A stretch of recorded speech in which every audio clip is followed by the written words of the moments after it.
ان کو میں وہ حدیث بھی یاد کرواؤں گا جو صحیح بخاری اور صحیح مسلم دونوں میں موجود ہے کہ اللہ کے محبوب صلی اللہ علیہ وآلہ وسلم نے فرمایا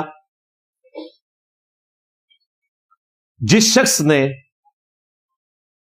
کسی مسلمان کو کہا اے کافر یا اے فاسق اور وہ نہیں تھا تو وہ کفر اور فسق اس کی طرف لوٹ جائے گا.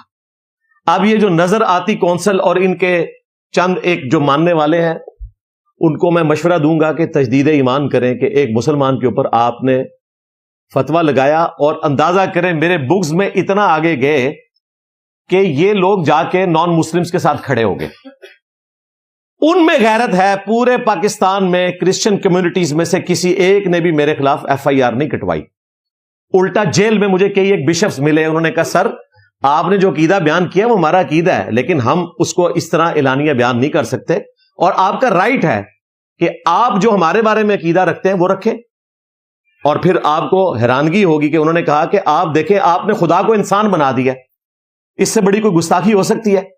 ہم جیزس کرائسٹ کو خدا مانتے ہیں یعنی کرسچنز کہتے ہیں اور آپ کہتے ہیں کہ وہ روٹی کھانے کے محتاج تھے. سورۃ المائدہ میں لکھا ہے آپ خدا کو روٹی کا محتاج بتا رہے ہیں. اتنے بڑے آپ گستاخ ہیں تو ہم نے بھی تو آپ کو برداشت کیا ہوا ہے نا. ہاں ہوں سمجھ لگی؟ تو کہہ رہے آپ بھی میں برداشت کریں اور میرا بھی پوائنٹ آف ویو یہ ہے کہ کو ایگزسٹ کرنا ہے دنیا سے. نان مسلمز کو ختم تو نہیں کرنا.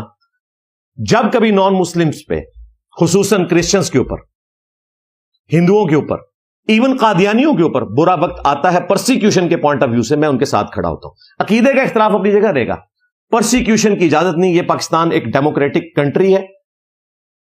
جمعے والے دن آپ دیکھیں گے قادیانیوں کی عبادت گاہوں کے باہر بھی پولیس کی سیکیورٹی ہوتی ہے. آج اتوار کا دن ہے, جتنے چرچز ہیں جیلم کے آپ کو پولیس کی سیکیورٹی نظر آئے گی. ہماری اکیڈمی کے باہر بھی آپ کو اتنی بڑی سیکیورٹی نظر آ رہی ہے, اس لیے کہ یہ ڈیموکریٹک کنٹری ہے, ادھر سب کو رہنے کا حق ہے. یہ نہیں ہو سکتا کہ ایک مکتبہ فکر کے کہ جی ہماری بدماشی چلے گی. تمہاری بدماشی تو دیکھ لی ہے نا. یہ وہ لوگ تھے کہ جنہوں نے ریاست کو آگے لگایا ہوا تھا اور ریاست کے گناہوں کی سزا تھے یہ لوگ. آج ریاست کو وہ سزا خود بھگتنی پڑی. الٹیمیٹلی یہ لوگ اپنے انجام کو پہنچے. ہم تو شروع سے ان کو سمجھا رہے تھے کہ بھائی ان لوگوں کا کچھ کرو, لیکن آپ دیکھیں جب معاملہ اتنا بگڑتا ہے پھر اس کو سنبھالنے کے لیے کتنی ایفرٹ پٹ کرنی پڑتی ہے.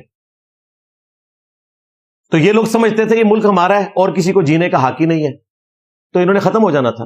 مجھے بھی کتنے لوگ کہتے تھے جناب پروٹیسٹ کروائیں. میں نے اسٹرکٹلی منع کیا کہ کوئی بھی آپ نے پروٹیسٹ نہیں کرنا. سوشل میڈیا پہ آپ مہذب طریقے سے آواز بلند کریں, یہ وقت گزر جائے گا. دیکھیں گزر گیا. اور وہ لوگ کدھر ہیں جنہوں نے یہ ادھم مچایا ہوتا سارا آپ کے سامنے. کوئی بندہ نہیں نکلا ان کے لیے. جو شخص مونچھوں پہ تاؤ دے کے مجھے مدار پاکستان بلاتا تھا اور مجھے غلام احمد قادیانی کے ساتھ ملاتا تھا, 35 سال اس کی قید اناؤنس ہوئی ہے اور وہ ساری سزائیں کنکرنٹ چلیں گی, پھر بھی 10 سال وہ باہر آنے والا نہیں ہے. اس کے لیے کوئی نکلا ہے؟ ایک شیشہ بھی کوئی ٹوٹا ہے اس کے حق میں؟ کوئی روڈ بلاک ہوئی ہے؟ کچھ بھی نہیں. اور ہمارے اسٹوڈنٹس کو اشتعال دلا رہے تھے کہ جی یہ ملینز کی تعداد میں ہے, کیوں نہیں نکلے, جا کے چھڑا کے لے آتے. ایک گیا تھا مرد مجاہد حافظ طاہر ایوبی, چھڑا کے لے آئے. ہاں باقیوں کے جانے کی ضرورت ہی نہیں. ہم نے علمی طریقے سے اپنا مقدمہ لڑنا تھا. اور یہ باہر جو لوگ ہمارے وکیل صاحب کو کرٹیسائز کر رہے تھے اپنے ذام میں اخلاص سے کر رہے ہوں گے, لیکن انہیں نہیں پتا تھا کہ یہ صورتحال کتنی گھبیر تھی. لہٰذا میں نے ان کو کہا تھا آپ نے اپنی آنکھیں بند رکھنی ہیں, کان بند رکھنے ہیں. جس طریقے سے میں آپ کو بتاؤں گا آپ نے مقدمے کو ویسے لے کے چلنا ہے, کیونکہ ہمیں پتا تھا کہ اس معاملے کو کیسے لے کے چلنا ہے. مشورے دینا آسان ہے, یہ کوئی یو کے کی عدالت نہیں ہے کہ جس میں آپ پہلے آپ یہ کر لیں جی پھر یہ کر لیں تو یہ ہو جائے گا. اسلامک نظریاتی کونسل جو کہ اب صرف نظر آتی کونسل ہے, یہ اگر میرے حق میں بھی فتویٰ دے دیتی نا تب بھی سیشن کورٹ سے میری بیل نہیں ہونی تھی. سیشن کورٹ اس بیل کا وزن نہیں اٹھا سکتی. یہ ہائی کورٹ میں ہی معاملہ جانا تھا. تو جو اس قسم کے مشورے دے رہے تھے, ورگلا رہے تھے کہ یہ کر دیں وہ کر دیں, میں سٹیپ وائز روزانہ میری ان سے گفتگو ہوتی تھی. میں اپنی فیملی سے بات نہیں کرتا تھا, ان سے ضرور کرتا تھا, ملاقات ان سے کرتا تھا ریگولرلی کہ آپ نے ایسے سٹیپ وائز لے کے چلنا ہے. اس لیے آپ نے دیکھا ہے کہ اللہ تعالیٰ نے فضل فرمایا